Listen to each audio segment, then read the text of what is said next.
नमस्ते फ्रेंड्स, मैं doctor Sameer Deshmukh, Shri speciality homeopathic और एक्यूपंक्चर क्लिनिक में आप सबका स्वागत है। दोस्तों, आज हमारे चर्चा का विषय है यूटेराइन प्रोलैप्स, यानी बच्चोदानी का बाहर योनि मार्ग से बाहर आना। दोस्तों, अगर चर्चा शुरू करने से पहले अभी तक आपने मेरे चैनल को सब्सक्राइब नहीं किया है तो चैनल को ज़रूर सब्सक्राइब कीजिए और बेल आइकॉन को हिट करना ना भूलिए, ताकि इसी तरह नए नए वीडियोस की अपडेट आपको लगातार मिलती रहे। दोस्तों, यूटेराइन प्रोलैप्स या बच्चेदानी का योनि मार्ग से बाहर आना, यह एक फीमेल्स में पाई जाने वाली एक बीमारी है जिसमें फीमेल का गर्भाशय यानी बच्चेदानी योनि मार्ग से बाहर आती है। दोस्तों, वैसे देखा जाए तो यह एक सर्जिकल बीमारी है, यानी अलाइड साइंस में इसके लिए सर्जरी बताई जाती है दोस्तों। लेकिन होम्योपैथी में कुछ ऐसी दवाइयाँ हैं जिससे प्राइमरी या सेकेंडरी स्टेज में का यूटेराइन प्रोलैप्स अच्छा हो सकता है दोस्तों, इसके होने के जो मुख्य कारण हैं वो अभी हम यहाँ पे डिस्कस करेंगे। उससे पहले हम जानेंगे कि यूटेरस यह ऑर्गन हमारे पेट में यानी लेडीज़ के पेट में एक फिक्स जगह पे स्थिर रहता है, और यह स्थिर रहने का कारण होता है कि इसको लिगामेंट्स और मसल से ये बांधा हुआ रहता है, यानी पकड़ के रखा हुआ होता है दोस्तों।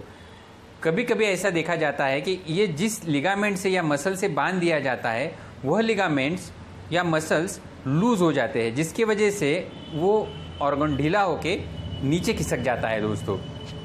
साथ ही साथ जिस महिलाओं में कॉन्स्टिपेशन की बहुत ज़्यादा शिकायत है और जो ज़्यादा स्ट्रेन करती है स्टूल के लिए, उनमें भी ये शिकायत देखी जाती है। साथ ही साथ जो महिला में मल्टीपल डिलीवरीज यानी ज़्यादा प्रेगनेंसी 2 या 3 बार या 4-5 बार डिलीवरी होना और उसके वजह से उस एरिया में स्ट्रेन और स्ट्रेस आके वहाँ के लिगामेंट्स लूज होके भी प्रोलैप्स हो सकता है दोस्तों। साथ ही साथ किसी सर्जिकल इंजरी की वजह से या जैसे बार बार डिलीवरी में कुछ इंजरी होने की वजह से या कुछ पेल्विक ऑर्गन की सर्जरी में लिगामेंट्स को इंजरी की होने की वजह से भी प्रोलैप्स की शिकायत देखी जाती है दोस्तों। साथ ही साथ बहुत से बार ऐसे देखा गया है कि यूटेरस में अगर यूटेरस ही अगर बल्की हो जाए या उसमें कुछ फाइब्राइड्स हो जाए और उसका वेट बढ़ जाए तो उसके वजह से भी फीमेल्स में प्रोलैप्स की चांसेस बढ़ जाते हैं दोस्तों। और बहुत से बार ऐसे देखा गया है कि जिस भी फीमेल्स को रिकरेंट कफ और बार बार ज़्यादा प्रमाण में कफ आने की वजह से भी पेल्विक ऑर्गन में स्ट्रेस और स्ट्रेन आने की वजह से भी प्रोलैप्स हो सकता है दोस्तों। इसके जो लक्षण हैं उसमें फीमेल्स को योनि मार्ग में बहुत ही डिस्कम्फर्ट फीलिंग होता है और हेवीनेस महसूस होता है। साथ ही साथ उनको महसूस होता है कि योनि मार्ग से कुछ चीज़ बाहर आ रही है दोस्तों। बहुत से बार बड़ी हुए स्टेज में यूटेरस बाहर आता है योनि मार्ग से और दिखाई देता है या हाथ को उसका स्पर्श होता है दोस्तों, और फीमेल को वो अंदर के साइड में पुश करना पड़ता है दोस्तों, और बहुत से कंडीशन वो अपने आप भी अंदर चला जाता है दोस्तों। साथ ही साथ फीमेल को फ्रीक्वेंसी और अर्जेंसी ऑफ यूरिन हो सकता है, फ्रीक्वेंसी और अर्जेंसी ऑफ स्टूल भी हो सकता है। साथ ही साथ फीमेल को कॉन्स्टिपेशन की भी शिकायत हो सकती है और यूरिनरी इन्फेक्शन, सफ़ेद पानी की भी शिकायत देखी जा सकती है दोस्तों। इसका जो डायग्नोसिस है वो क्लिनिकली संभव है। फीमेल बता देते हैं कि उनको योनि मार्ग से कुछ दिखाई देता है, और गायनेकोलॉजिस्ट पर वजाइनल एग्जामिनेशन करके भी ये डायग्नोस कर सकते हैं।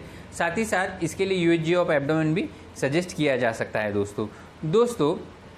जैसे मैंने बताया कि अलाइड साइंस में इसके लिए सर्जरी है, एकमेव पर्याय है, तो सर्जरी ही इसके लिए बताई जाती है दोस्तों। लेकिन होम्योपैथी में बहुत से ऐसी दवाइयाँ हैं जिसमें अर्ली स्टेजेस में अगर हम दवाई लेते हैं तो हम इसकी सर्जरी से बच सकते हैं दोस्तों। साथ ही साथ मेडिसिन के साथ साथ कुछ एक्सरसाइजेज भी इसके लिए बताई जाती है, जिसमें कीगल एक्सरसाइज, ये एक्सरसाइज बहुत ही अच्छी है। और कॉन्स्टिपेशन अगर है तो कॉन्स्टिपेशन के लिए भी चिकित्सा और ट्रीटमेंट करना बहुत ज़रूरी होता है दोस्तों। साथ ही साथ फीमेल को हेवी चीज़ें उठाना अवॉइड करना पड़ता है दोस्तों। तो हम जानते हैं कि इसमें कौन सी होम्योपैथिक दवाई कारगर है। उसमें सबसे पहली और महत्वपूर्ण होम्योपैथिक दवाई वो है सेपिया। ये दवाई 30 या 200 पोटेंसी में 2 या 3 बार ग्लोबुल्स फॉर्म में लगातार लेने से पेशेंट को आराम हो जाता है। इसमें क्या होता है कि पेशेंट के लिगामेंट्स ढीले पड़ जाते हैं और पेशेंट्स का योनि मार्ग नीचे आने लगता है और क्रॉस लेग करके सोने से या बैठने से पेशेंट को आराम महसूस होता है और यह पेशेंट बहुत ही वीक और इरिटेबल नेचर की होती है दोस्तों। साथ ही साथ अगली जो दवाई वो है लिलियम टिग्रिनम। इस दवाई में पेशेंट को frequency and urgency of urine और स्टूल होता है और यह दवाई 30 पोटेंसी में दिन में 2 या 3 बार लगातार लेने से पेशेंट को आराम हो जाता है दोस्तों। साथ ही साथ अगली जो दवाई वो है म्यूरेक्स 30। इसमें पेशेंट का यूटेरस बल्कि हो जाता है और पेशेंट को डाउनवर्ड मोशन का सेंसेशन होता है और ऐसे कंडीशन में ये दवाई भी 30 पोटेंसी में दिन में 2 या 3 बार लगातार लेने से आराम हो जाता है दोस्तों। और पेशेंट को अगर किसी इंजरी की वजह से या वेट लिफ्टिंग की वजह से अगर पेशेंट को ये शिकायत होती है तो ऐसे कंडीशन में रेस्टॉक्स 30 या रूटा 30 यह दवाई भी दिन में 2 या 3 बार लगातार देने से पेशेंट को आराम महसूस होता है दोस्तों। साथ ही साथ पेशेंट को पोडोफाइलम 30 यह दवाई भी हम 2 या 3 बार लगातार देने से पेल्विक मसल्स में ताकत आती है और पेशेंट को आराम महसूस होता है दोस्तों। साथ ही साथ पेशेंट को अगर यूटेराइन फाइब्राइड की वजह से यह शिकायत होती है तो ऐसे कंडीशन में फ्रैक्सिनस अमेरिकाना मदर टिंचर 10 से 15-20 बूंद आधे कप पानी में दिन में 2 या 3 बार लगातार देने से पेशेंट को आराम महसूस होता है दोस्तों। यह एक सर्जिकल बीमारी है तो इसका इलाज आप घर पे ना करिए और ये अपने आप अच्छी हो जाएंगी ऐसा सोच के राह मत देखिए। हम ऐसे देखते हैं कि बहुत सी बार पेशेंट बहुत ही देर होने के बाद क्लिनिक में आते हैं, तो अगर अर्ली स्टेज में ही इसका डायग्नोसिस हो जाए और आप ट्रीटमेंट चालू करें तो आपको बहुत ही अच्छा और तुरंत आराम होगा दोस्तों मुझे आशा है कि आपको यह टॉपिक ज़रूर पसंद आया होगा। मुझसे इसी तरह जुड़े रहने के लिए मेरे चैनल को सब्सक्राइब कीजिए और बेल आइकॉन को हिट करना ना भूलिए और ये वीडियो को ज़्यादा से ज़्यादा लोगों को शेयर कीजिए ताकि यह नॉलेज ज़्यादा से ज़्यादा लोगों को मिल सके दोस्तों। Thank you very much. स्वस्थ रहिए, मस्त रहिए।